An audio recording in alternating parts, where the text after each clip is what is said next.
Hello again. I am Eco, the Wandering Love Mystic, and welcome back to Ignite Love. And we're going through the sixth chapter today, which is authored by Tracy Finkle. And with the name of this chapter is Love, Loss, and Life Interrupted. The quote for this chapter is our main purpose on the planet is to be love and to be loved. The intention of this chapter. My wish and desire for you is that my wee tale gives you hope, reminds you of possibility, and helps you recognize your worthiness while instilling the knowing that you're deserving of being loved and loved well. I hope you find your unique style of playfulness, live in a deep sense of gratitude, and experience a soulful, loving connection between you and your person. Or if you're polyamorous like I am, you and your people. Let's breathe that in for a moment.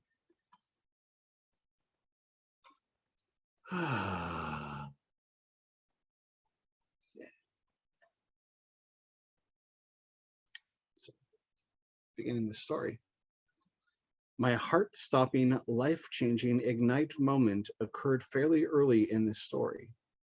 Not to say that there haven't been many since, but the one unexpected moment when I knew in an instant my life would change forever, that's what this is about. I was in my early 30s living in St. Louis, Missouri, United States, the gateway to the West. It is the city where I was born, but had never really felt at home. After years of hoping, wishing, and desiring to meet my dream man, I had become disillusioned. Sitting across the table from yet another bad date, I was so bored within the first minute that I wanted to poke my eyes out. I decided to take a break. I was no longer going to spend 1 second more looking for my person. I put all thoughts of meeting a man out of my head and redirected my energy into me. It's a good place to start, focusing back here on the self. I guess that now is a good time to mention that about a year prior to this decision, I met a new friend at a Sandra Ray relationship workshop. We instantly felt like kindred spirits. She had this house, gruff voice, and was dressed funky, not conservatively, and I loved her instantly. We both lived way out in the suburbs at the time and started hanging out together. We'd sit around drinking wine and smoking cigarettes. Pot might have been involved too. Quell surprise. We would sit outside and discuss life and, of course, men. She was married with kids, and I was casually seeing a rather young, rather dumb guy who was good in bed and was really into me. One day early in our friendship, she said she had a guy for me. He worked with her husband in the live music business. Okay, that sounded like potential. But then she mentioned that his wife had recently left him and taken their daughter with her. My heart sunk. I knew even if I liked him, he wasn't close to being ready to meet me, or anyone for that matter. He hadn't had time to mourn his daughter being taken away to another state or the end of his relationship. It is important to actually take time to grieve and mourn the loss of a relationship, which isn't necessarily grieving what was. Often, what we need to actually grieve is the death of possibility of what could have been that isn't going to be any longer because the relationship came to completion. And sometimes it's so for the best that the relationship did come to that completion, and it's okay.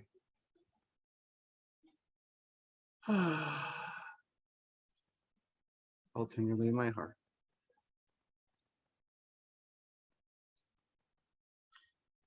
My friend and I continued to hang out together, and every once in a while, she would give me an update about the guy.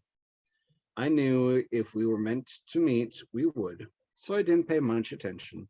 Although there was one time she told me he wasn't ready for me yet because he was dating a 6 foot tall redhead cocktail waitress from a local casino.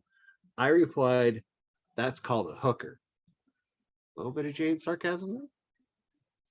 Maybe. Time went on. About a year in, I had moved to Midtown to be closer to the action, less suburban. So, of course, the opportunity to finally meet him came up. My girlfriend was having an open house as her sister was coming to visit from Minnesota. I was born and raised in Minnesota. Yeah, sure, you bet you, don't you know? He was invited. This coincided with my decision a week prior to take a break from meeting men, and I already had plans for that night. I was having a dinner with my good friends who was also my neighbor, and her parents were visiting from New Jersey. I literally would have a half-hour window to be at the open house. I committed to myself that I would no longer wait, change plans, or drop anything to accommodate meeting a potential guy. I had a full life. I was fabulous. And I wasn't putting anything on hold on the off chance that I might meet someone. That's actually a really attractive way to find someone and attract them into your life when you're living a full life, that you're living on purpose and living the life that you want, that you're doing unapologetically. Very magnetic and attractive, actually. That night, even though I had no reason to, I started feeling a little nervous. I'm actually very shy, and facing the idea of finally meeting this guy, my nerves were getting the better of me. I walked into the party, stepped into a room full of people holding drinks, laughing, talking, eating, and I saw him through the sliding glass door off the kitchen. I knew it was him. He was sitting alone on the deck at a picnic style table. My friend's husband, who I had also never met until that moment, came over to greet me, and to my surprise, grabbed me by the arm and almost dragged me out to meet his friend. He introduced me to him, and the hair on the back of my neck stood up. I could tell that there was a buzz among our friends about my meeting this guy, and I knew that they were all waiting to see what would happen. After the introductions were made, we were left alone. We were both wearing all black and had inches of silver bracelet going up our arms. He had a ponytail. I had a shaggy haircut. And over the next 17 years, when we would tell the story of our meeting, he would say that my haircut was so shaggy that on first meeting me, he couldn't see my face and had no idea what I really looked like. It took a few dates before he really had a clue of what was under all that hair. He was darling and funny like that. At the time, we were actually both rather shy. I know nobody believes that, but that was true. That first meeting, we barely talked. If you're lucky, you may know of the feeling of being home with someone, of having a soft place to land. It's a beautiful feeling like you're at home and that you belong. That was how I felt. I don't know how to describe it other than that. At our first meeting, I spent exactly 30 minutes with him. He walked me out and stopped at his car trunk to hand me some concert swag. It was a very cool looking Depeche Mode t-shirt. The only thing I knew about Depeche Mode was that it was a band. This is actually true. Good job. We were a match made in heaven in that opposites attract. Actually, we weren't opposites.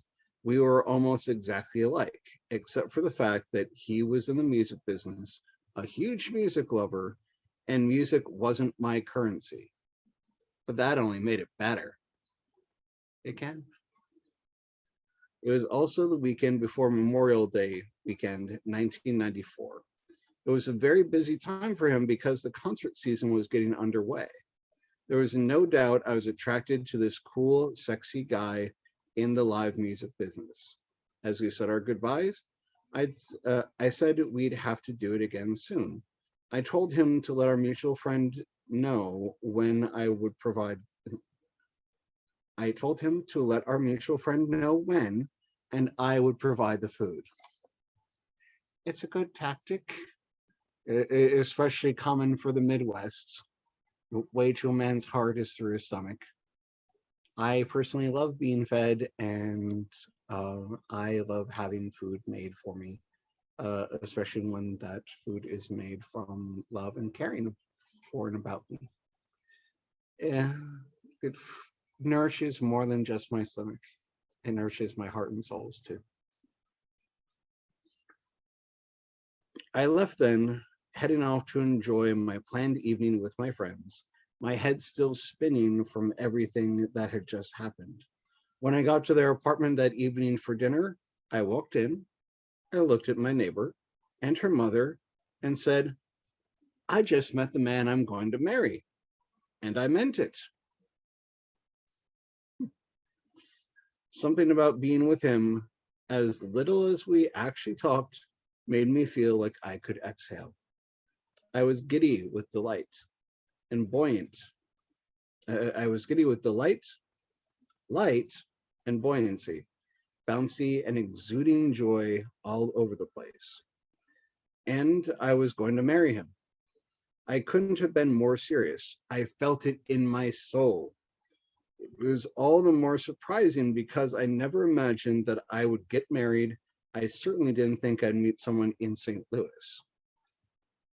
If you just met someone and you started going off on, I'm going to marry that person, you may want to pump the brakes just a little bit and see what's actually there. I get the strong attraction, follow that, and also be aware that new relationship energy, NRE for short, can be very powerful and potent, and it is a chemical cocktail that happens that's hardwired into our systems, the feeling of being in love. And with that chemical cocktail, it's serotonin, dopamine, adrenaline, oxytocin that lasts in our system from a couple months up to 2 years.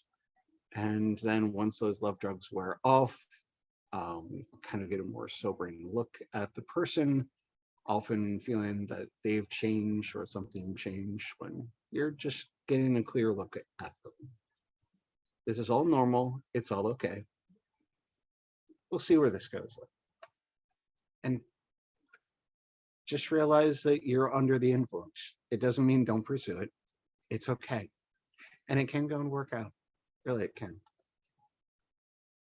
The next time we were together was about a week later back at the friend's house. This time I brought the food, including edible flowers for the salad. You can eat the flowers. Okay. At the time, I didn't realize it, but the flowers were just fodder for more of his stories in the coming years. In telling the story of how we met, which he was inclined to do, he would say that he knew he really liked me when he ate flowers the second time we met. He'd go on to say that he thought I was trying to poison him and spin it into a much greater story than it really was. But he was darling when he told it, and funny, and it would crack me up. It's good to be able to have a sense of humor with those. I left that evening knowing we would be together. I trusted that it felt right and was right. He called me the next night and we made brunch plans. That first time alone together just confirmed the feeling deep in my soul. One of my favorite quotes is, "Your heart and my heart are very, very old friends." Hafez, or the author of that is Hafez. And it actually describes perfectly how it felt being with him. We were together almost every night from that night on, and for the next 17 years, until he died in my arms. but that's a story for another time. This story is about big love, and as I go deeper, it's also about unconditional love, about hope and possibility, and most importantly, about how when something is right, it feels like ease. Not long after those first few dates, he wanted me to come out to his amphitheater for a concert so he could show me where he worked. I was excited. And I was nervous about passing the test of meeting the many, many people who worked with him making the concert happen. He sent a limo for me. Nice. That in itself made me feel special, but all the more fun because right before I was in it, Jerry Seinfeld had been in it. Remember Jerry Seinfeld? Jerry, Jerry, Jerry. I know this because he left a bag of books on the seat, and of course, I had to ask whose they were. Once I got there, like gnomes coming out of the woodwork, his employees and friends kept popping up to get a look at me, wanting to see who it was that was making their boss act differently, acting happier than normal. Apparently, I passed. After that, on most show nights, I would go out and see him, even if it was just for a few minutes so we could spend some time together. He was this cute, young, sexy, single guy in the music business. Trust me, he was in demand. His picture was in the official concert program the year we met, and every patron got a copy. Random women were constantly sending him notes and other trinkets, trying to get his attention, to get him to find them so they could meet. But I knew he was already mine. Now that's charisma. I had not one second of concern that he was or could be interested in anyone but me. Once I really got that, it was another subtle ignite moment. For the next 17 years, I felt honored and adored. Most importantly, I didn't have to spend 1 second questioning his commitment to me or our relationship. Pause for a second. In polyamory and ethical non-monogamy, you can have that experience too, of being able to be secure and certain in the relationship and of your partner's devotion to you, even when they're with other people and other partners and lovers. It doesn't take anything away from their love for you. Time, physical time each day, that is finite. Love is infinite. When love is shared, it multiplies. When I fall in love with someone else, it does not take away from the person who I loved before, who I may already be with. It simply adds to it.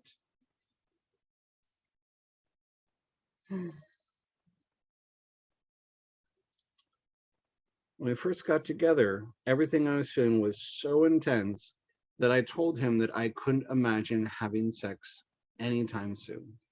To clarify, I was no saint and had had more, many more than my share of one-night stands. So I wasn't uptight or prim or proper. I was often left breathless by how good it was when we were together, already close to feeling overwhelmed. And I need a little time to get used to that before we added another element.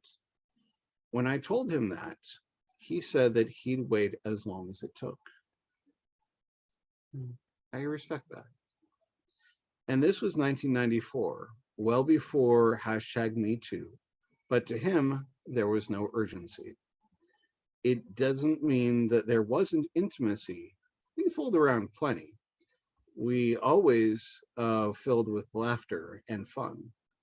The slow unfolding actually led to an intimate playfulness that we might have missed had we jumped right into the main event. He had actually started sleeping over every night within about 2 weeks of our first date, but it was about 6 weeks before we had sex. I know, crazy, right? And there are a lot of other ways to have sex and playfulness that doesn't involve any kind of penetration of, physical um, penetration of genitalia going together. A lot of different other kinds. I personally still consider sex. So, definitions, choices, it's all okay. It's said that we marry one of our parents, or our spouse is here to teach us lessons, to be our mirror to reflect back to us and hold space when we aren't able to. They're all true. It's a combination of my mother and both grandparents, and he loved me like they did. He loved me as much as a person can love someone, and that's how I felt about him. And the best part was, I knew that. I really felt that always, even when we wanted to kill each other. Yes, we were human. That still happened.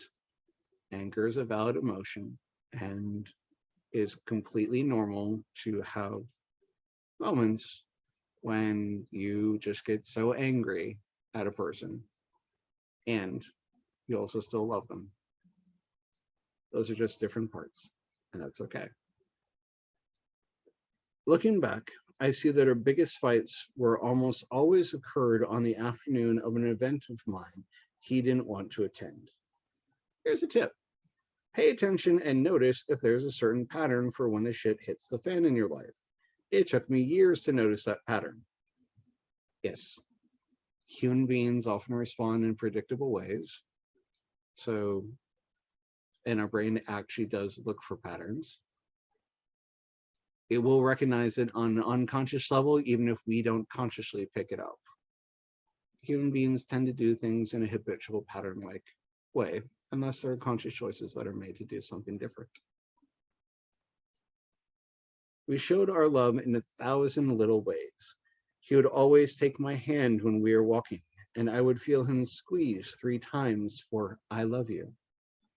I'd respond by squeezing back twice, "Me too." We were once watching an episode of Anthony Bourdain's No Reservations. He was in Vietnam with his handlers when they headed up into the mountains to a remote village. The proprietress had made her specialities for his visit, and when he asked her what he was going to eat, she said, "Squeezle." No one knew what squeezle translated into until Anthony pulled a porcupine quill out of his mouth. From that moment on, my pet name became Squeezle. I knew that it was the sweetest term of endearment, and the bonus was every time that he said it, we cracked up. Those were just a few of the darling ways he showed up and made me feel special and loved.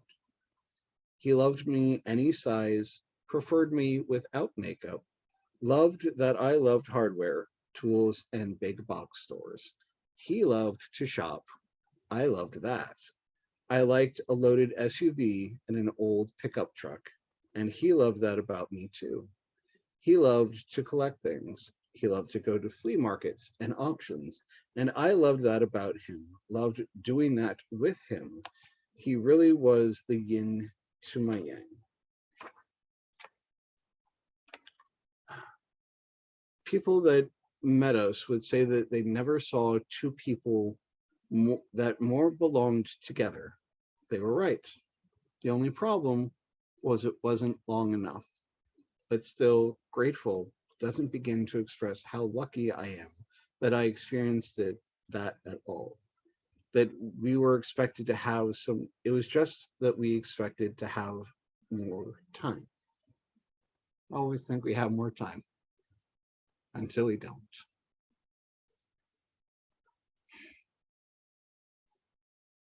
Yeah. That is part of life. He saw me through some of my lowest lows of my life. When I say I don't know what I would have done without him, it's not just an expression. His calm and ever-present self got me through the 18-month period when my dog, my mother, both grandparents who helped raise me, my paternal grandmother, and my oldest childhood friend all died. That's a lot to deal with in a year and a half. He was the epitome of grace under pressure. More than once, I called him from the hospital, hysterical, thinking my mother was about to die, and both times he flew out of meetings to come to be with me, even though it was a false alarm. He came when I needed him, no matter what was going on. That's a beautiful devotion. Someone really went over the top. Really over the top. I love wanting to be there with someone that moves and touches my heart. He was amazing in so many ways and taught me so much. But knowing I could feel safe to be my truest self, who I really am, demons and all, was an amazing feeling. That is truly special. There's another quote that I love. We're all searching for someone whose demons play well with ours. I like that. Everything of ours played really well together. It was an indescribable feeling in knowing that someone had my back without reservation. It allowed me to feel like I was breathing, really breathing, for the first time. It was such a gift with a big bow on top. And yes, I do cry. I do get teary-eyed. And I love that about me. I love that I'm in touch with my emotions. I love that I feel. Thank you for feeling. I appreciate that I'm allowing this feeling. Good job, me. My divine love left me too soon. It was cancer. We kept him alive and thriving for almost 3 years after a stage 4 diagnosis, with, as crazy as it sounds, lots of fun and adventure along the way. But basically, it was the treatment that killed him, as is so often the case. And that's another story for a different book. Our magical relationship really taught me about how worthy I am of being loved and adored, how there's always hope, how your person is out there somewhere if you want one. And it's okay if you don't want one. You don't have to have one because you're enough with you. But probably most importantly, when it's right, it feels like ease. Your relationship flows and unfolds in the most beautiful way. It feels fluid. You know that there are no games, no posturing, no trying to figure it out because it just is. I truly believe that our main purpose on the planet is to be loved and be loved. I've had it and miss it, and I want it again. Only this time, I know it will be even better. Oh. Take another deep breath with me. I invite you to take another deep breath with me. I know the sound. Action jaw. Relaxing the belly. Relaxing the ass. Making even more space inside. Relaxing the asshole. Spraying the legs, physically and metaphorically.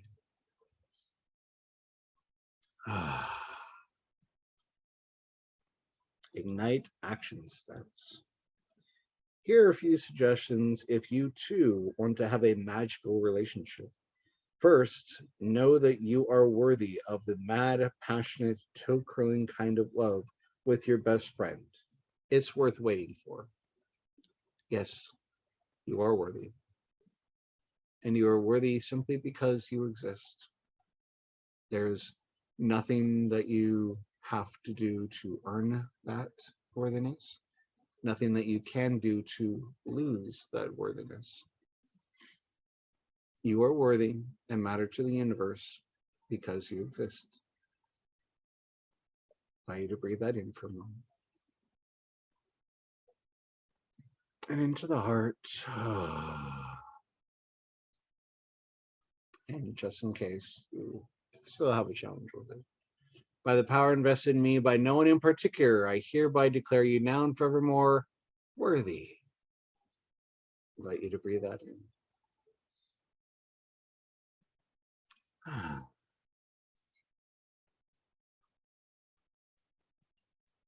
Next action step.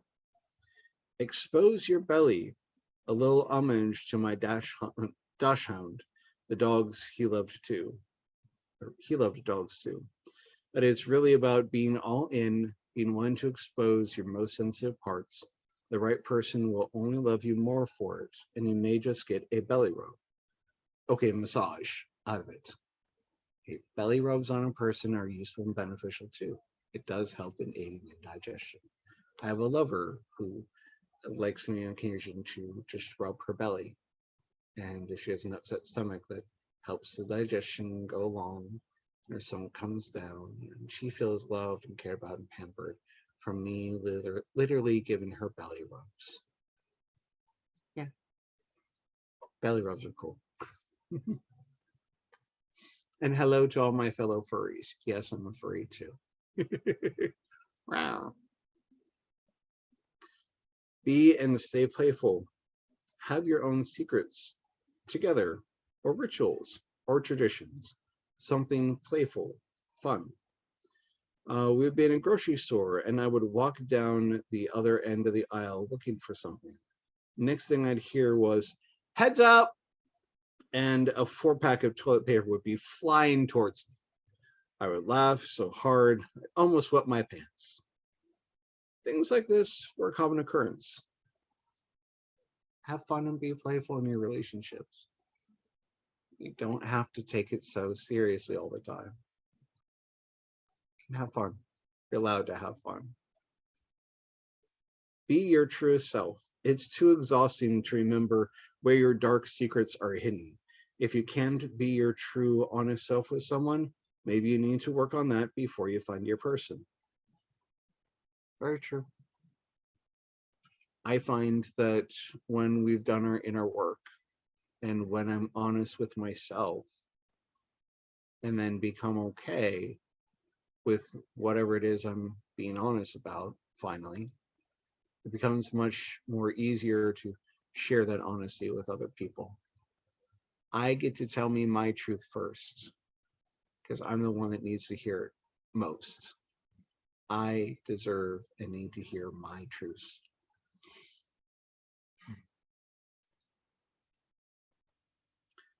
Have a lot of shit in common. It's easier if your core beliefs are in sync. I love a spirited discussion, but at the end of the day, I want to spend my time with someone whose worldviews I respect, for the most part, agree with. I found that if we start in alignment, it makes for a greater feeling of ease and flow. Very true. Yeah. Find someone whose values are in alignment with you. Some of the more outside stuff may not matter as much. Knowing what your core values are, being honest to those core values and being like, hey, do you have these same core values too? That can make a huge difference in your relationships. Like for me, honesty and integrity are very important to me. And in my relationships, I expect to have honesty and need honesty. And if you're a habitual liar, you're not bad, you're not wrong. I'm just probably not going to spend very much time with you because I need to be able to trust what people tell me so I can be in healthy relationship with myself first and foremost. And therefore I won't spend very much time with a person who is habitually lying. So I'm curious what comes up for you in the reading of this, and I invite you to post some comments below. I look forward to seeing you again with the next chapter of Ignite Love. Until then, you are loved and all is well. Bye for now.